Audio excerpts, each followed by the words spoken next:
Coming up on CPTV, a number of NWI high school students are organizing protests against ICE. We'll bring you the latest on the possibility of the Chicago Bears coming to NWI, and Gabe Trevino will have highlights of CP boys basketball and last weekend's gymnastics sectionals. CPTV is up next.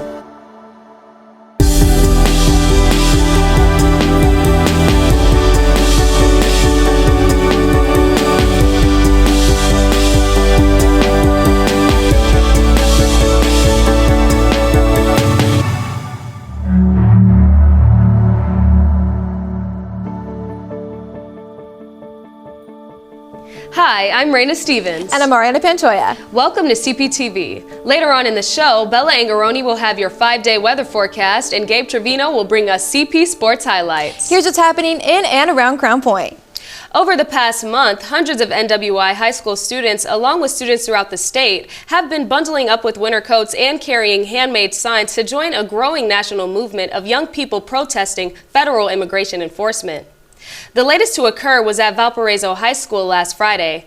Ariana traveled to Valpo on Friday along with CPTV photojournalist Cameron Qualls to learn more. Behind me, students at Valparaiso High School are currently taking part in their own ice walkout, joining the growing movement across the country. The ice walkout movement has gained significant momentum across Northwest Indiana schools in response to actions by U.S. Immigration and Customs Enforcement. The movement has inspired high school students to exercise their First Amendment rights. More than 100 students from Valparaiso High School participated in a walkout, gathering with signs and chanting in demonstration. We spoke with one of the organizers who distributed informational packets and ensured that the protest remain peaceful. I just want to make a move just to show people, prove that, this is affecting everybody, not just one person. It's affecting a lot of people. That in a community where a lot of people who don't support, don't support us in the movement, I want to show people who do support us that we are here, we exist, we are here for everybody who, has suffered by this. Earlier this month, the Valparaiso City Council approved a resolution commending specific federal immigration enforcement tactics. As the city does not control ICE, nor does the resolution attempt to, it simply affirms that enforcement should follow constitutional standards. Other schools like Munster, Griffith, Portage, and Lake Central have held out walkout protests led and organized by students.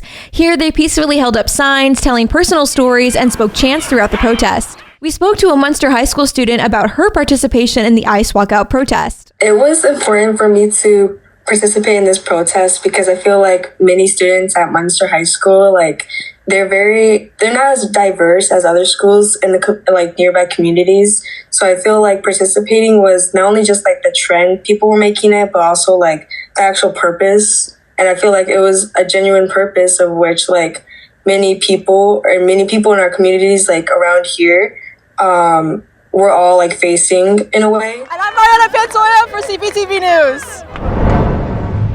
On Saturday, the United States and Israel performed a joint attack on Iran, sending a barrage of missiles to multiple key cities. Tensions between the U.S. and Iran have steadily increased, and in a video on Truth Social, President Trump said the main objective was, quote, to defend the American people by eliminating imminent threats from the Iranian regime, end quote. Those threats, he said, included Iran's nuclear program. The supreme leader of Iran, Ayatollah Khamenei, was killed in the first wave of strikes. In response, Iran retaliated by sending missiles to Tel Aviv, Haifa, and a number of targets across Israel. Iran simultaneously bombed multiple U.S. military bases located in Bahrain, Qatar, Kuwait, and the UAE, all of which are in very close proximity to Iran's sphere of operation. To date, there have been 6 casualties sustained by American forces. The U.S. with Israel has stepped in with airstrikes in the supposed attempt to do 2 things. One, disable the leadership of the country, but also to kind of support the democratic movement on the ground. And I believe on Sunday they got the news that one of the airstrikes did kill the supreme leader of Iran. So it looks like there's a little bit of a power vacuum at the top of the country right now. Many NWI fans of the Bears were excited to hear when Indiana state lawmakers and Governor Mike Braun passed Senate Bill 27, a plan to help finance a potential Chicago Bears stadium in Hammond, Indiana. Rana spent this past week in Hammond reviewing the proposed site and trying to get a sense of how possible this scenario really is. I'm standing here at Wolf Lake, the proposed site in northwest Indiana, a location that, if all goes as planned, could soon be buzzing with construction crews and eventually tens of thousands of Bears fans every game day. Local leaders hope this new development will revitalize the area and put Indiana on the national sports map. Senate Bill 27, which cleared the legislature with bipartisan support, allocates hundreds of millions of dollars in public funds and incentives for the construction of a state-of-the-art stadium and surrounding entertainment district. Proponents say the project will create thousands of jobs, spark local business, and transform the region into a sports and entertainment hub, drawing fans from across the Midwest. Actually has good of a location in a suburban place that you could find, because it's literally right over the Illinois border. It's in that little corner of Indiana that juts into Illinois. And so it's actually quite close. So when you think about it from the Bears' perspective, they're paying, if they move to Arlington Heights, their expected tax bill was close to $20 million a year. Whereas if they come to Hammond, their expected property tax bill will be zero, because they don't own the stadium, they lease the stadium, which is a unique way that Indiana put this deal together to make life better for the Bears, because we're trying to get them. And I'd be naive if I didn't tell you that I think Indiana government enjoys these companies from Illinois moving into our state, and to get the Bears to move to Indiana would be a big feather in our governor's cap. Still, not everyone is cheering. Critics argue that the state's investment could be better spent elsewhere, raising concerns about the long-term impact on taxpayers. Some worry about increased traffic and changes to the local community. With the governor expected to sign Senate Bill 27 into law soon, all eyes are now on the Bears' next move. If the timeline holds, construction could begin as early as next year, kicking off a new chapter for both Indiana and the storied Bears franchise. For CPTV, I'm Rana Stevens. When the brand new $200 million Franciscan Health Crown Point Hospital opened near I-65 almost 2 years ago, hospital officials announced the St. Anthony's Hospital adjacent to CPHS would be demolished and the land would be used for new services. Last week, CP residents began witnessing the razing of the former hospital. Here with the latest is CPTV's Aiden Hetler-Rogers. Franciscan Crown Point's former hospital site is beginning its demolition. The project began late last week and has made significant progress within that span. It's a truly bittersweet site, as the hospital first opened its doors in 1974. On the scene, a woman who wished not to be interviewed said that she, quote, gave birth to all 4 of my kids at that hospital. Though the building looks like it's seen better days, the surrounding medical facilities will remain. It's been a little slow going. They've had it roped off now for quite a while, but once they got started on it, it's going fairly quickly. This one here, I think, is a little too small for the needs of the community. So I do believe that the one out there, that it's going to be quite a bit bigger and help a lot more people out in the field more. Along with the demolition of the old St. Anthony's, Franciscan is also building the Dean and Barbara White Cancer Center near the new hospital. The Cancer Center will combine multiple cancer care services into one location. The new Cancer Center is planned on opening sometime in early 2026. With CPTV News, I'm Aiden Hetler-Rogers. We've had a couple warm days this week mixed in with rain showers, but spring in NWI has its ups and downs. Here with your 5-day weather forecast is Bella Angarone. Thanks, Rana. Temperatures for this time of year are usually somewhere in the low 40s. However, we're currently well above normal with southerly winds bringing in some warmer air. Outside right now, we're at a comfy 69 degrees, mostly cloudy skies and showers likely throughout the afternoon. There are those winds out of the south-southwest working their way up to a breezy 15 miles per hour. For your 5-day forecast, we'll be in the upper 50s over the weekend with a chance of showers during the morning hours on Saturday. Partly cloudy and nice day all around on Sunday. On Monday, we'll bounce back up to a high of 71 with mostly sunny skies. Definitely the nicest of the next 5 days as we head back to school. And then on Tuesday, we climb even warmer up to 75 degrees, but a strong possibility of scattered thunderstorms and wind gusts up to 22 miles per hour. That's your 5-day weather forecast. Rana, Ariana. Thanks, Bella. The boys basketball team starts the 2026 postseason at home tonight versus Hammond Central. But first, here with the rundown of CP Sports is Gabe Trevino.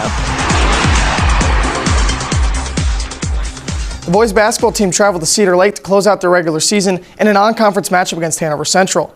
The Dogs started strong in the first, highlighted by strong defense and high scoring from CP sophomore guard MJ Wilson. 0-0, just play the game and just play basketball. It's not another game. We want to finish the season out right and just keep on going right in the sectionals. Crown Point continued their season-long dominance, leading 65-28 at the half. The Dogs stayed disciplined on defense and left their mark, with senior Jack Lux hitting 4 out of 7 from three-point range, helping the Bulldogs amass 32 points in the second half and leading them to a 97-54 win. CP starts sectional play tonight versus Hammond Central in the semifinals. 4 years ago, our freshman year, sectional was at Crown Point, so senior year is kind of surreal. Hopefully we have a good environment to win a sectional. The CP gymnastics team hosted the sectional Saturday in the Fieldhouse. Teams moving on to the regionals need to finish in the top 3, and after finishing 6th last weekend in the DAC championship, the Dogs knew they were going to have to pull off some amazing performances to move on. One of the biggest issues for CP this season has been the inability of the Dogs to stay on the beam, and Saturday was more of the same. CP ultimately finished 6th place as a team with a score of 104.45. However, the good news was many of the CP gymnasts are moving on the regionals, as individuals including Katie Sakopoulos on floor and vault, Grace Sharon on floor, Simona Stajeski on beam, Sophia Urena on bars and beam, and freshman Kenzie Cliven qualified for the individual all-around category. Biggest thing I learned is that there's a lot of people, and it doesn't matter about how you performed. It matters on how how you feel inside and how you made communication with people. I've had such a great season. This is actually mine and my assistant coach's 25th season as head and assistant coach of Crown Point High School Gymnastics. We were both gymnasts here at Crown Point, and obviously it's something that we love to do. And it's been such a great year this year. We've coming off 4 state runs the last 4 years, and this year the girls that didn't get to compete at state the last few years are getting to be the top dogs this year, and they really have risen to the challenge, and we're just having a blast. They're doing great. Regionals are this Saturday at Portage High School. CP sophomore wrestler Cesar Salas recently won an IHSAA Wrestling State Championship in the 215-pound weight class. He is currently ranked 9th in the nation and now has his eyes on the Olympics. That's right. Salas will travel to Las Vegas, Nevada in April to compete for a spot on the 17U World Team.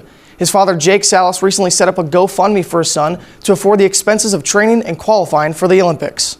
It's been a lifelong dream to be able to try for the Olympics at my age division. I know a lot of people can't. A lot of people don't get this opportunity to do it, so I'm going to try to make it the most I can for it.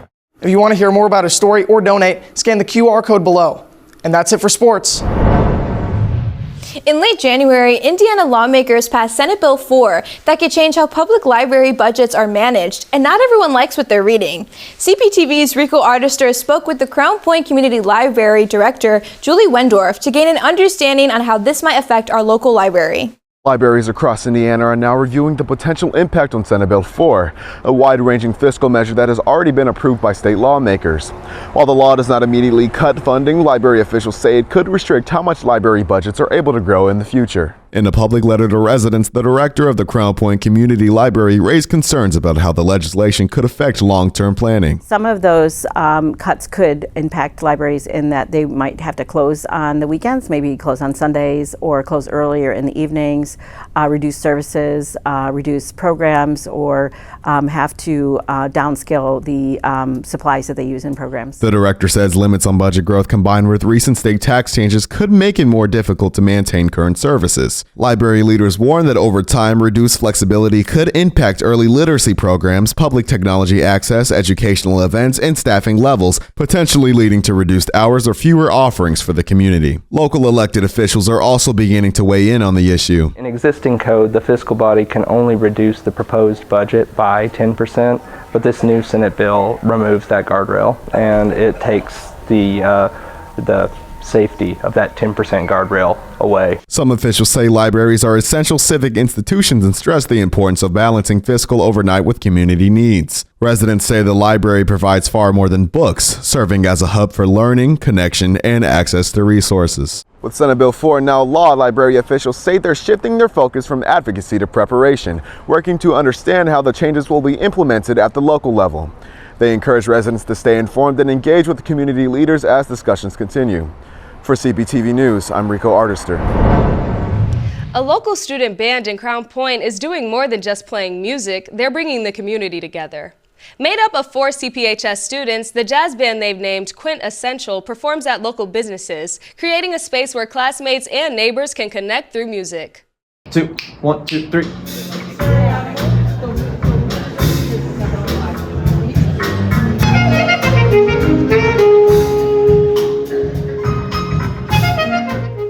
I want enjoyment to come from this band. I don't know if we're gonna try to make it big like all those bands do.